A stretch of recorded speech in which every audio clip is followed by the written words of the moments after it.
Baik, Assalamualaikum warahmatullahi wabarakatuh.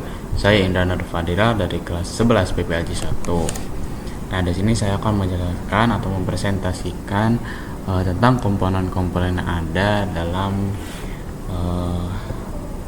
bidang studi pengembangan perangkat lunak gitu. Jadi di sini kita akan menjelaskan tentang tiga komponen atau tiga diagram gitu. Jadi yang pertama itu ada komponen diagram, terus nanti ada objek diagram, dan yang terakhir ada komposit diagram gitu. Nah, teman-teman tahu nggak sih tentang komponen diagram gitu? Komponen diagram dapat dianggap sebagai diagram khusus dari UML. Diagram ini tidak menggambarkan fungsi-fungsi dari sistem, melainkan menggambarkan komponen-komponen yang digunakan untuk membuat fungsi-fungsi yang ada dapat berjalan gitu. Sebagai contoh, pada sistem perpustakaan Anda mempunyai fungsi dalam mencatat peminjaman. Fungsi tersebut telah diwakili oleh sebuah use case dan proses untuk menjalankannya sudah dimodelkan dengan activity diagram. Selanjutnya, komponen diagram digunakan untuk menggambarkan komponen yang diperlukan agar fungsi tersebut dapat bekerja. Gitu. Nah, komponen diagram digunakan untuk memodelkan aspek fisik dari sebuah sistem. Aspek fisik dari sebuah sistem adalah elemen-elemen yang ada dari sebuah sistem yang punya wujud fisik seperti file-file yang dapat dieksekusi, library, dokumen, dan lainnya. Komponen diagram digunakan untuk menampilkan secara visual komponen-komponen sistem diorganisasi dalam dan hubungan di antara komponen-komponen tersebut. Komponen diagram dapat juga dianggap sebagai sebuah diagram yang berfungsi menggambarkan implementasi statis dari sebuah sistem.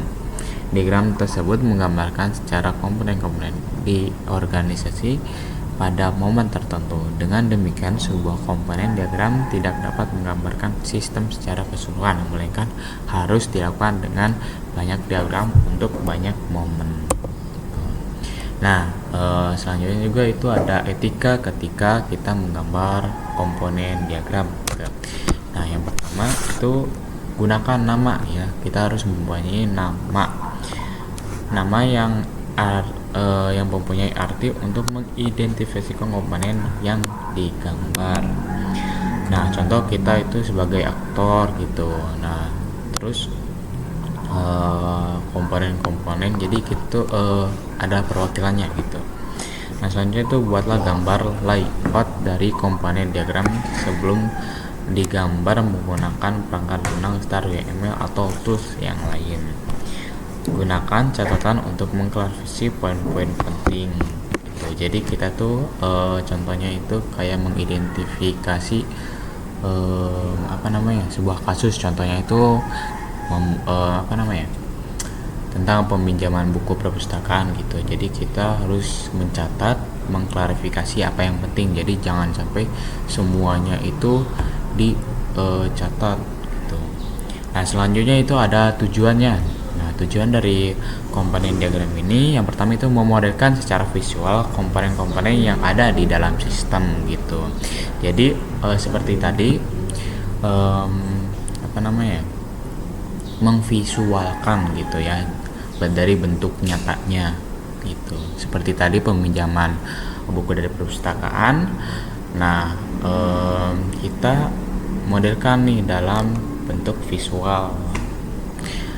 Yang kedua itu membangun komponen yang dapat dijalankan atau eksekusi dengan menggunakan proses rekayasa maju forward engineering dan rekayasa mundur reverse engineering gitu.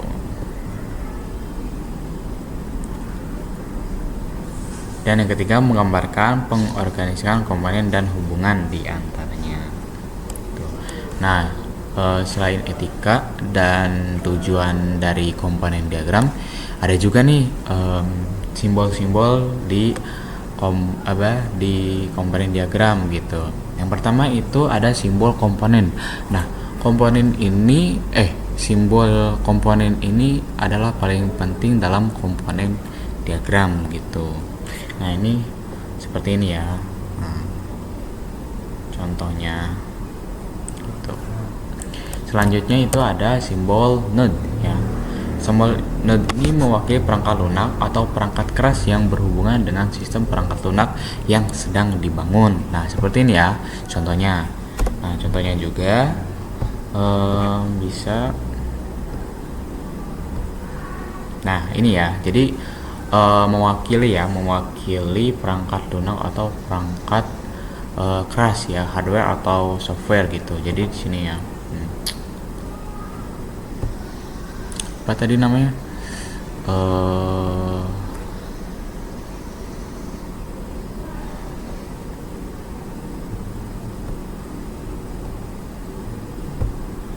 Nah, node ya, node tadi ya, mewakili perangkat keras gitu, atau perangkat lunak.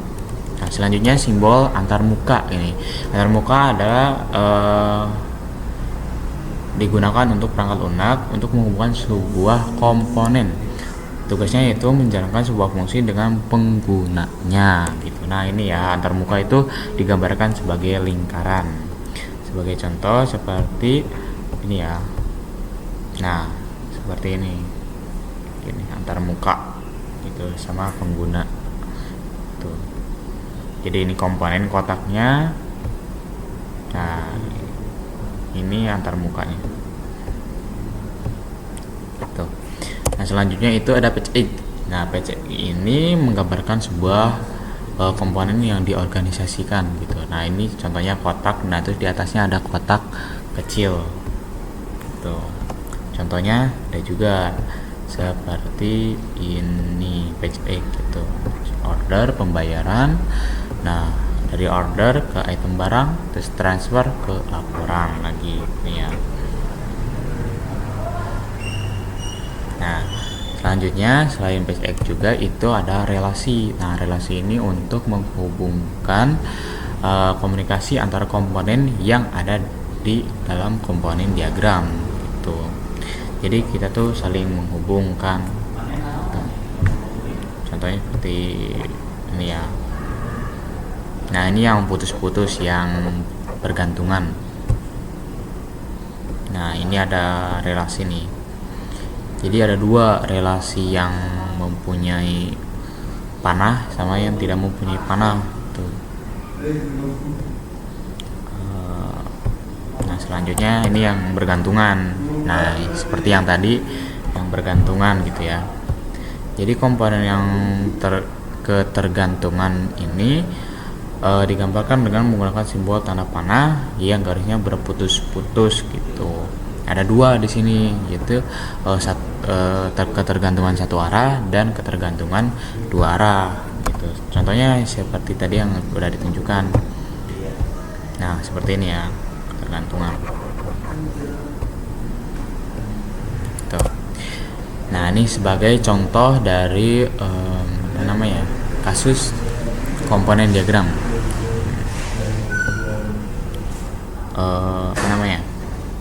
Dari perpustakaan contohnya.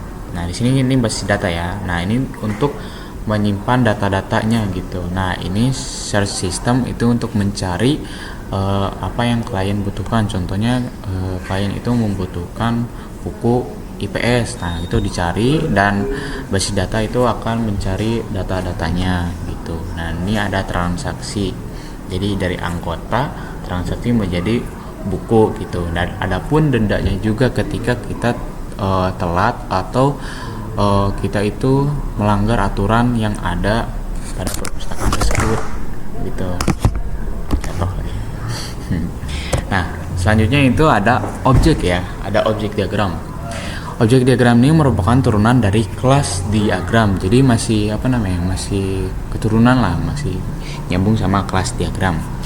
Oleh karena itu objek diagram akan bergantung kepada kelas diagram. Objek diagram adalah bentuk objek instan dari sebuah kelas diagram. Objek diagram dapat dianggap sebagai pandangan statis dari sebuah sistem pada momen tertentu. Objek diagram digunakan untuk menggambarkan kumpulan objek-objek dan relasi antar objek pada saat tertentu. tertentu. Jadi hanya saat tertentu aja. Jadi objek diagram ini apa namanya?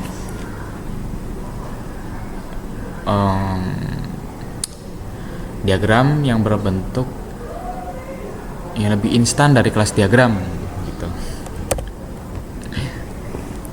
Nah, objek diagram sama halnya dengan kelas diagram yang digunakan untuk menggambarkan sebuah abstrak model yang terdiri atas kelas-kelas dan relasi antar kelas. Objek diagram menggambarkan objek instan dari kelas pada saat tertentu saja dan hubungan di antaranya. Karena menggambarkan kondisi pada saat tertentu saja, objek diagram lebih baik dalam menggambarkan perilaku aktual dan sistem. Hanya saja, objek diagram menggambarkan perilaku sistem pada momen tertentu saja, berbeda dengan kelas diagram yang digunakan untuk menggambarkan sistem pada seluruh keadaan. Gitu. Jadi bedanya mungkin kelas diagram itu kan menggambarkan seluruh keadaannya gitu, tetapi dalam objek diagram ini itu mengambil hanya beberapa saja, jadi nggak semuanya saja gitu. Objek diagram menggambarkan sistem pada momen tertentu saja dan tidak mungkin menggambarkan semua objek diagram untuk semua momen. Oleh karena itu, sebelum menggambarkan objek diagram harus memutuskan terlebih dahulu momen instan penting yang ini gambar oleh sebuah objek diagram gitu. Jadi sebagai contoh lagi kan seperti tadi ya, tentang kasus perpustakaan nih, objek-objeknya itu kita harus memverifikasi, kita harus menelaah lagi, jangan gak mungkin kita semuanya itu dimasukkan gitu kan. Contoh anggota berjalan ke perpustakaan, nah terus ada apa namanya, petugasnya juga, petugas mencari data, mencari buku, lalu ke kasir lagi. Jadi yang penting-pentingnya aja gitu, momen-momen tertentunya aja. Nah, ketika kita menggambarkan sebuah objek diagram, ada yang harus kita perhatikan nih. Yang pertama itu analisis sistem secara keseluruhan dan putuskan mana instan yang mempunyai data penting dan relasi-relasi yang dimilikinya. Seperti tadi yang dijelaskan oleh saya, itu yang penting-pentingnya saja gitu. Jadi jangan semuanya aja. Yang kedua itu pertimbangkan hanya instan-instan yang dilingkupi sebuah fungsi. Tuh. Yang ketiga, tentukan sebuah optimalisasi jumlah objek diagram yang ingin digambarkan mengingat jumlah instan yang tidak terbatas. Gitu. Nah, selain kita harus memperhatikan gambar dari objek diagram, ada juga mohon maaf ya. Tadi itu yang harus dilakukan dulu ya, yang tadi. Jadi ketika kita menggambarkan objek diagram, yang kita harus lakukan itu tiga ini. Yang pertama itu analisis sistem, terus mempertimbangkan instannya dan tentukan sebuah optimalisasi jumlah gitu. Nah, selanjutnya baru apa yang harus kita perhatikan dalam membuat objek diagram nih. Gitu. Yang pertama itu objek diagram terdiri atas objek-objek. Nah, objek-objek aja ya. Yang kedua itu antar objek digunakan untuk menghubungkan objek-objek. Objek diagram diberi nama yang punya arti mengindikasikan tujuan dari objek diagram tersebut. Selanjutnya elemen-elemen yang penting harus diidentifikasikan terlebih dahulu sebelum memulai menggambarkan objek diagram. Hubungan antar objek harus diklarifikasi terlebih dahulu sebelum menggambarkan objek diagram. Nilai dari berbagai elemen yang berbeda perlu diidentifikasi untuk disertakan di objek diagram. Tambahkan catatan yang disesuaikan pada poin tertentu yang membutuhkan klarifikasi lebih lanjut. Gitu. Nah, ini sebagai contoh dari objek diagram, dari objek-objeknya. Nah, ini ada objek. Untuk contoh yang tadi itu tentang komponen itu seperti fisiknya aja ya. Nah, seperti ini aja gitu, fisiknya saja nih. Nah, untuk yang ini yang tadi kan komponen ya, yang sekarang objeknya nih. Nah, ini objeknya, jadi lebih sedikit detail dari yang tadi gitu ya. Nah, untuk anggotanya itu mempunyai objek apa gitu, contoh mempunyai ID anggota, punya alamat, telepon, kelas. Jadi biar petugas yang bertugas di petugas perpustakaan itu tahu gitu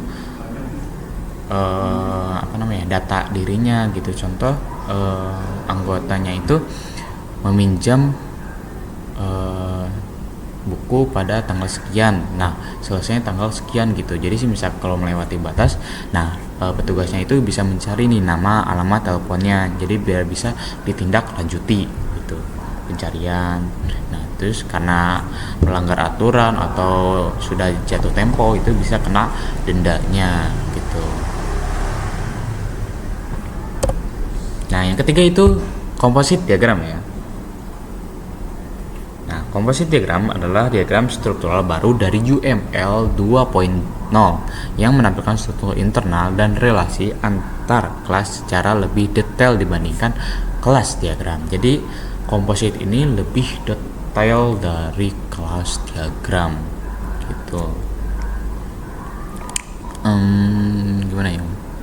Jadi komponen itu masih berhubungan sama kelas gitu. Nah terus komponen sama objek itu, komponen itu fisiknya, nah terus objek itu nanti ada lebih detail ke objek-objeknya seperti nama, alamat, telepon dan lainnya gitu. Nah lanjut ke komposit. Nah komposit ini lebih detail nih daripada kelas diagram gitu. Diagram ini mencakup kelas antarmuka, PSX, dan relasi serta memperlihatkan bagian-bagian dalam kelas dan hubungannya karena bersifat sangat spesifik. Komposit diagram jarang digunakan dan fokus pada struktural internal kelas internal kelas. Simbol yang digunakan meliputi simbol kelas diagram serta serta tambahan seperti interface, port, dan part. Contoh penggunaannya bisa dilihat pada model sistem perpustakaan di mana kelas-kelas dalam PSX peminjaman terhubung mulai antarmuka ke kelas ini lain seperti buku dan anggota. Nah seperti ini ya. Nah contohnya tadi kayak seperti interface, port, dan part itu contohnya seperti ini.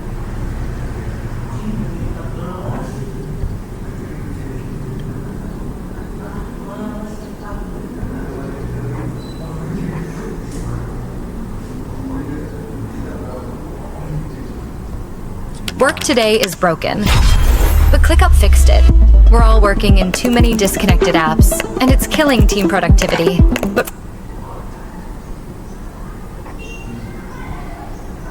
Nah, ini ya yang komposit. Jadi tadi itu ada interface ya, interface class. Nah, ini interface class, lalu ada port, ini port, ini yang kotak. Terus ada part di sini, part gitu. Jadi ketika contoh yang antarmuka, nah ini adalah port, ini antarmuka gitu. Dan nah ini komponen ya, komponen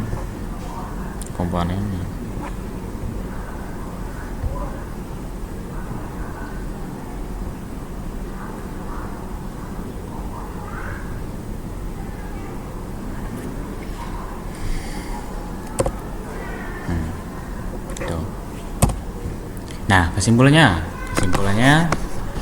komponen diagram menggambarkan struktur fisik dari sistem perangkat lunak, terutama bagian komponen seperti modul atau file yang saling terhubung dan berinteraksi digunakan untuk memberikan arsitektur perangkat lunak tingkat tinggi. Nah, objek diagram menunjukkan snapshot atau cuplikan keadaan objek dan hubungan antar objek dalam suatu waktu tertentu. Diagram ini berguna untuk memvisualkan contoh nyata dari struktur kelas yang sedang berjalan gitu.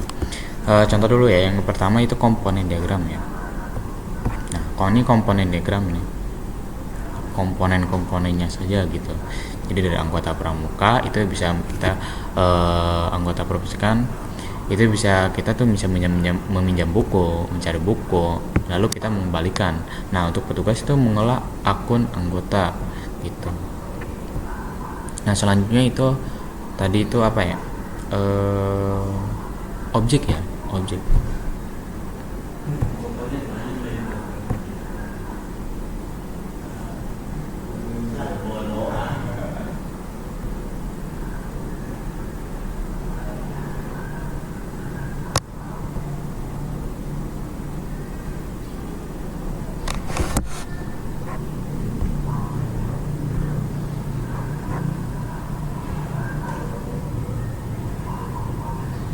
mohon maaf untuk yang ini objek ya, yang ini objek diagram.